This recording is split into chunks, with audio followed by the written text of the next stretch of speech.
Welcome to Career and Leadership Real Talk, the no-nonsense guide for ambitious managers who want to have more impact and progress their career. I'm Pamela Langan, a job search coach and expert CV writer specialising in helping frustrated professionals land the jobs and pay rises they know they deserve. And I'm Jackie Jagger, a leadership and mindset coach specialising in helping newly promoted and new to role leaders to avoid the dickhead trap and lead with confidence. Between us, we've helped hundreds of leaders and managers to find new roles, take ownership of their careers, and handle the challenges that job searches and leadership responsibility inevitably bring. And now we're joining forces to share with you what we know has worked for our clients.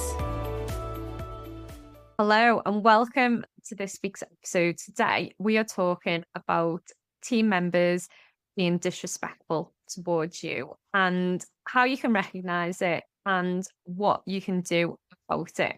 Because we know when it happens, it feels absolutely rubbish and it can sometimes really chip away at your confidence. It can make you question yourself and it can feel really isolating at times because it's hard to talk about without sounding like you can't manage your team. So we're going to unpack all of this today and talk through what it looks like, how you can recognize it, and what you can do about it. Jackie, where do we even start with this? I think probably what's helpful to start with is we even struggled to come up with the name of what specifically is this, because this has been coming up with client conversations for clients of mine. And I think there's quite a wide range of different types of conversations that I've had from people that have been quite openly undermining or critical of their line manager to the more subtle kind of some of these behaviours aren't what I want from somebody, but I'm not really sure how problematic they are, whether it's worth tackling, whether I just need to agree that actually it's 50-50 and we need to find different ways of working together. So yeah, I think there's a lot going on under the surface with this when people feel I'm not really sure. So I think it just felt like we need to really think about what happens, what are some of the signs so that people can maybe go, yeah, I'm not going nuts. This really is happening. And if it is, okay, and how might I be able to tackle it? Yeah, and it is a tough one, isn't it? Because sometimes these people that are seemingly disrespectful are the ones that are ticking all the boxes and working all the hours. So you think, is it just me? Am I feeling too emotional about it? Would they really being disrespectful? And you go through this whole cycle of questioning yourself, don't you? And then feel like that can really lead to putting up with it for longer than is necessary.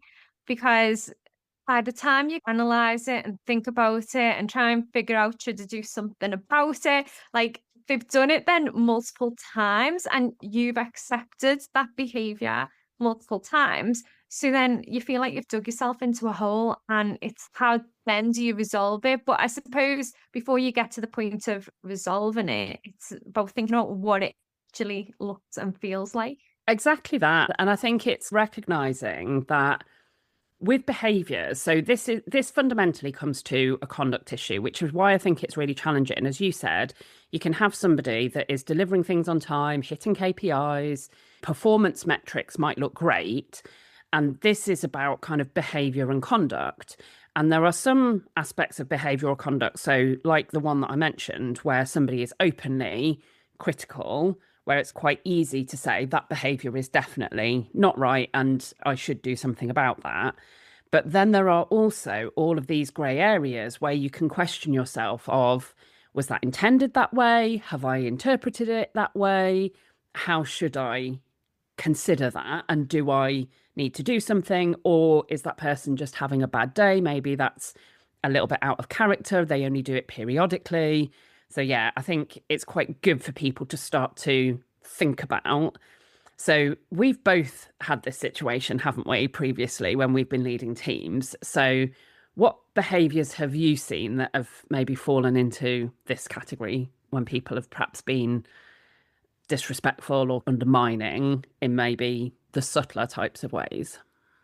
Think for me, there's been quite a few occasions where people have contradicted me or dismissed my decisions in front of others. Like, we've already discussed it, it's been part of the team meeting, and then we're talking to someone else and they will back the other person, and we've decided that, we've discussed it, and then you're siding with the other person because maybe they've got more leverage in a certain situation or they're more senior or whatever it is.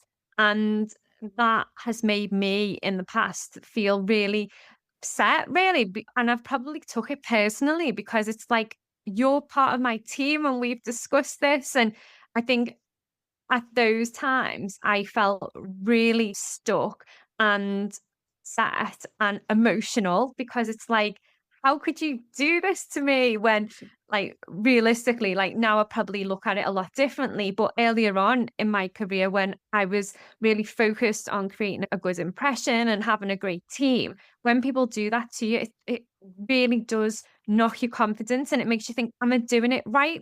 Oh, you're second guessing yourself. Like on that particular occasion, I was thinking, did we even discuss that thing? Did that actually happen? And you're just second guessing yourself, and it can feel really tough. Yeah, and I've had it personally where I've seen almost people being a bit more resistant and maybe seeking to influence and creating cliques within the team. So they didn't necessarily openly disagree or give me that impression that they didn't know what the decisions were.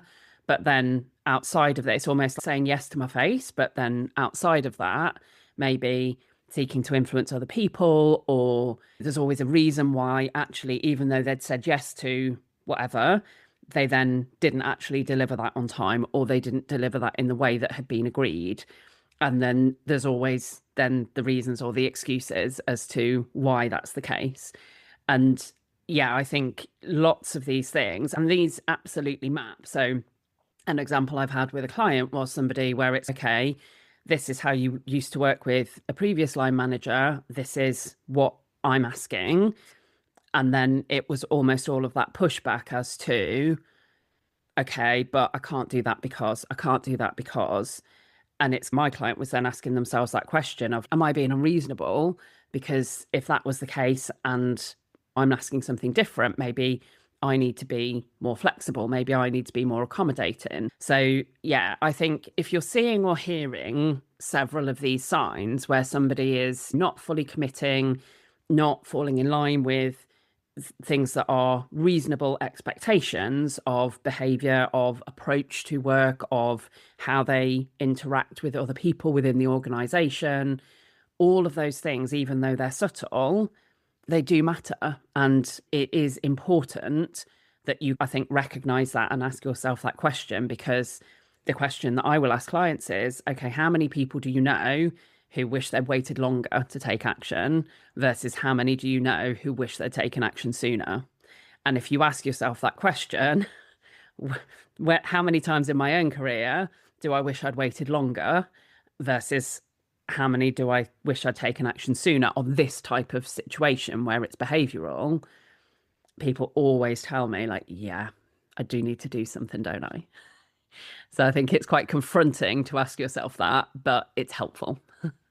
Yeah, and it is really helpful because I think nobody is ever in that situation and wishes they waited longer to address it. But at the same time, it is really quite difficult to address it and to almost back yourself and know that it's not coming from a place of emotion, that it's actually bordering on being a conduct issue. And I think what helped me, and we're talking like 10, 15 years ago, but now, but what really helped me, and I've continued to apply that to everything I do, is knowing that by speaking to that person about the situation and how I felt and what they need to do, that helps them grow as well. So it's addressing it from my perspective, but it also helps that person grow, because if I never tell them where they need to improve or how their actions impact, then they will never know and they will never learn. So anytime that I do need to have a difficult conversation now, or I need to speak to a team member about something, about anything, but in particular about being disrespectful, I see that now as a real opportunity for them to develop and grow and for me to develop and grow.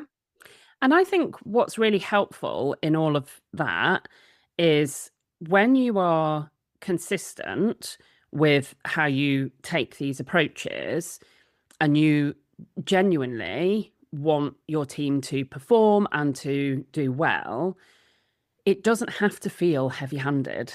It doesn't have to feel like you are charging in there. When we're talking about being willing to take action, that doesn't mean that you've got to go charging in there, threaten somebody with a disciplinary. And I will always encourage people to say first, okay, before you address it, what have you already done?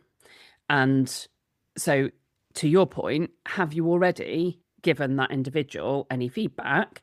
But even before that, have you really clearly and unambiguously set an expectation of what behavior you want to see? Because so many times people, it's just obvious, isn't it? And it's obvious to you in your head, but do you know that it's obvious to that person in their head that this is what the expectation is, that this is where the bar is set for conduct? Because if you haven't set that expectation really clearly and unambiguously, then when you give feedback or when you tell somebody that they're not meeting the bar, they're not meeting a bar that you haven't actually set. And that's quite unfair. So if you want somebody to grow, they've got to know what good looks like. They've got to know what the standard is. And so actually that can be the very first step, is just being really clear in your own mind. What do I expect from a conduct perspective? What do I expect this person to do in this type of meeting? How do I expect them to talk about their colleagues? How do I expect them to contribute in a team meeting? Whatever it is where you're feeling like this behavior isn't quite what I want to see, what is it that you actually expect? And that can actually be quite a useful exercise to just drill into your own head and understand, what is it that I want? What does good look like? What are the examples of what I want to see more of? Because then you can take an approach that will feel far less heavy-handed and therefore won't feel as uncomfortable for you to take that action as if you're going in with both feet, telling somebody this is a real conduct issue and we've got to sort it now. Yeah, and that's a really good point, isn't it? Because it doesn't have to be heavy-handed, but it does have to be dealt with. And I think if you've never set the expectation, you you can never expect people to then work towards it. And I think that goes for every single situation, doesn't it? In life, it's not just in work. If you haven't set the expectation, if you've not put boundaries in place, then people will always do what they want to do because you've never set that. And I think it's interesting because another example that I had was a team member that we sat down regular one-to-ones. We had what I thought was a great relationship. He was doing really well since we'd been working together. He'd developed in loads of areas. He had a real focused plan to work on. Yeah, what I was hearing from the team was that every time they were together, when they went for lunch, there was so much negativity coming from him about me. And I was like, oh. And at first I was like, that can't be true because we've got this great rapport and he's doing really well and all the rest of it. Anyway, a couple of different team members told me about it. And I thought, you know what, I'm going to speak to him about it because it's bothering me because either they're not telling the truth or he's being really negative and it was starting to affect the team. So I spoke to him about it and he was using that as a way of trying to build rapport and connection with the team. So he was really struggling to, I suppose the word is make friends with the other team managers. And he was really struggling to do that. So he was then using negativity towards me in order to get that conversation flowing with them. And it was such an interesting conversation because I was like, oh, okay.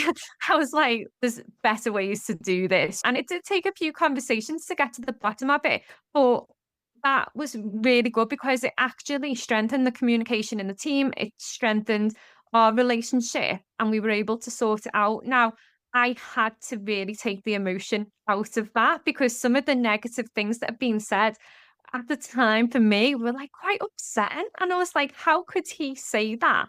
But taking the emotion out of it and asking him, where does it come from? What's going on? How can I support you? What can we do? It really helped. And overall, I felt the team became stronger and the relationships were strengthened. But it was like when I was thinking back to it then, oh, it was such a difficult time. But if I hadn't have addressed that, like that could have just spiraled out of control and he could have continued to do that. And he thought that was building relationships. It was actually driving people away from him even further. So it's hard. And I think that's a great example because often one of the other things that stops people from addressing it is that situation where I haven't observed it myself.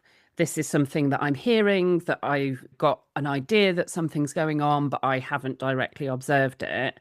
And in that instance, you could quite easily have ignored and thought, I haven't heard that myself, or I'm not sure how to address it because this is what I'm hearing from other team members. Is it betraying their confidence if I address it with him? But what you described when you talked about taking the emotion out of it was a curiosity based approach. And this is something that I think people don't tap into as much as they could.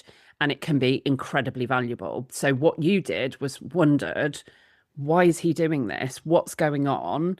So, yes, there's something here that needs to be addressed. But rather than going straight in with, I've heard this and this is a problem, and creating friction in your relationship with him, what you did was led with this question of, this doesn't match up. I'm seeing this from you directly. I'm hearing this over here. What's going on? And then that got you to a different problem, which was his relationship with his peers, that you were then able to support him to resolve. And hence, what started as an issue became an opportunity for you to be able to build team cohesion better. And I think curiosity is a really underused. We did the podcast episode with Laura Chamberlain about curiosity being a skill. And I think this is a great example where you're sensing some of these behaviors going on, using curiosity to understand what is going on here, what am I interpreting from this behavior, what else might be at play here, what might be causing it. And ensuring that there's really clear expectations is one aspect, but also it's considering what else might be driving this, what might it point to, and then what else might need resolving. So I think that's really important and a really helpful way for people to do that when this does feel quite personal and quite disrespectful. It's not easy, but curiosity is a way to help to sidestep, perhaps. You're never going to completely lose the emotion, but perhaps sidestep and be able to consider what's really going on here and what's underneath it.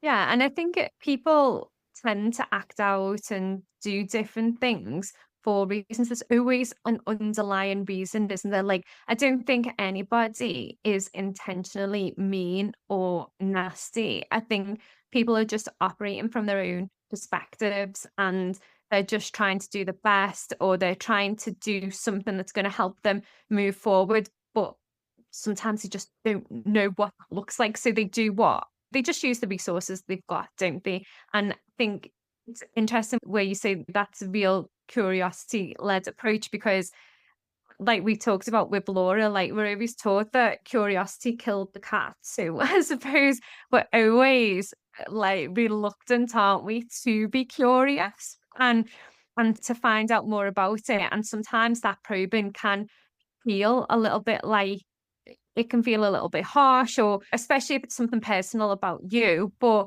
I think it's always a good thing to just go, this is not about me. Even though they're saying something about me, and some of the things that guy said were pretty hurtful, but I was like, this is not about me. It can't be about me because it's just not adding up. And even if you have got a situation where somebody is just, you haven't got that great relationship with them anyway, there's something going on with them. There's definitely always an underlying cause or reason why somebody acts in the way that they do, or why someone's perspective might be different. So I suppose it's always worth thinking from that point of view as well, like what is really going on here. And I think with that curiosity, it is really important for that to be a dialogue. to explore that with somebody, because that starts that approach of them understanding that there's something here to explore. Whereas you can overthink it and go around in your own head and ask yourself all of these questions and try and be curious. And what you'll then do is create this whole load of conclusions that you've drawn without involving that person. And that can then feel accusatory. If you've assumed a conclusion, if you've got to a point where you've interpreted a certain behavior in a certain way, and that can also happen where you can interpret the same behavior differently from two different individuals based on how strong the relationship is. So if you've got a good relationship with somebody and they say something where they're quite openly dismissive of an idea that you've had, you can be quite accepting of that, of, oh, that's just them, they're just having a bad day, whatever it may be. Whereas from somebody else, your interpretation is they're being disrespectful again. And so I think really noticing, okay, what's going on elsewhere in the relationship? Is there something to get to? But actually involving that person in exploring, how do we build a strong working relationship where the things that are expected as conduct are met, is really key. Yeah, I think that is key, isn't it? So if people are in this situation and they're thinking, like, how do I address it? Like, where do I start? I know this is definitely happening to me and maybe in lots of different ways. So what is the first step to addressing it? So I think first thing is look at that piece of your own part in it first. Have I set clear expectations? Is there a definite thing here that should be addressed swiftly and directly? Or is this maybe about ambiguity, about my interpretation versus theirs? Because that will shape the next step in terms of how you approach it. So if it's about that ambiguity, if it's that sense of, yeah, maybe I haven't set the expectation, or maybe there's something else going on that might be driving it, then I think it's that curious conversation that, okay, I've noticed this. Can we just explore what's going on? Because I don't really understand what's driving that behavior. So you can still address it fairly directly in terms of calling out the behavior, but doing that in a way of, okay, help me to understand what's going on. Although I have to say, I do hate that phrase, help me to understand. It's been so overused in leadership development that now it just raises my hackles. So use your own phrasing of it. But I think it's that aspect of saying, okay, this is what I've seen. This is my interpretation. I really want to get your perspective on it. How do we start to work together? Because this is what I'm expecting. I felt like I've been clear. That's what I was expecting. What I'm seeing is this. So what's going on there? How do we work on it? I think if you hand on heart know that it is really clear that there is an expectation that has not been met. So this is maybe for where it's been repeated, where you've had previous conversations, or where it is a more clear, undermining, disrespectful of somebody who maybe has said, which I have known of in conversation, oh, they're only saying that because blah, blah, blah, maybe talking down somebody's previous experience or what have you, then at that point, I think it is a more direct conversation. And what I would always suggest there is still to take the emotion out of it. The framework I really like using is AID, which stands for action, impact, and then desired behavior. So you call out what you've seen or noticed. You talk about the impact of that. So the effect that it's had on you, or the effect that it has on the team, or the impression that it creates of how you collectively work as a team. And then you talk about, this is what I need to see from you in that situation. So I think start with that reflection, self-reflection. Have I been clear? Is there a boundary? Is there an expectation? And then from there, choose your route accordingly in terms of which approach is going to be most suited for that situation. Yeah, and then if it doesn't improve, what next? And this is a really helpful thing for people to consider. So what I will often say to clients is things like, if you are going to be addressing conduct, how do you anticipate this person might respond? Starting to consider, how do you anticipate this is going to go? Are you going to address it once and they might respond? Are you going to have to be willing to address multiple times? But really, if it's not happening, if you've had these conversations and you're not seeing improvement, then realistically, your options are potentially escalation. So it could be that becomes a performance concern. It could be that you might have an HR team. I think it's really important to understand culturally what support is there if you address this and you don't see the required change, because that will shape what that escalation might look like. And I would also say it's actually comparatively unusual that you address it consistently and you do need to escalate, because often the reason that things don't improve is not because they have to be escalated, it's because somebody hasn't nipped it in the bud. They haven't taken that clear approach in terms of expectation, or they haven't addressed it sooner rather than later. It is amazing with behavioural stuff that when people are called out on it, they do recognise. And also, it's a hassle. If somebody is being picked up on something, it's often easier to meet the expectation than it is to continue to be picked up on something. So I think you've got to be prepared to be consistent with it, but do ask yourself that question. And also do, if you have addressed it more than once, start to keep notes, keep records, so that should that need to be escalated more formally, then you have that. But I say that also with the caveat that you probably won't need to, because experience would tell me most often with conduct, people do respond way better than you think if you address it sooner rather than later. Yeah, and I think that is a really good point to end on, because addressing this is part of the job, isn't it? Unfortunately, at times we need to deal with these things, and the managers who handle this well aren't the ones it never happens to. They're just the ones that don't let it fester. So that brings us to the end of this week's episode. Please do share it with anybody that you think might find it useful. And if you are needing any support around any of these things that we talk about on the podcast, then please do get in touch and we can provide all of the coaching options for you.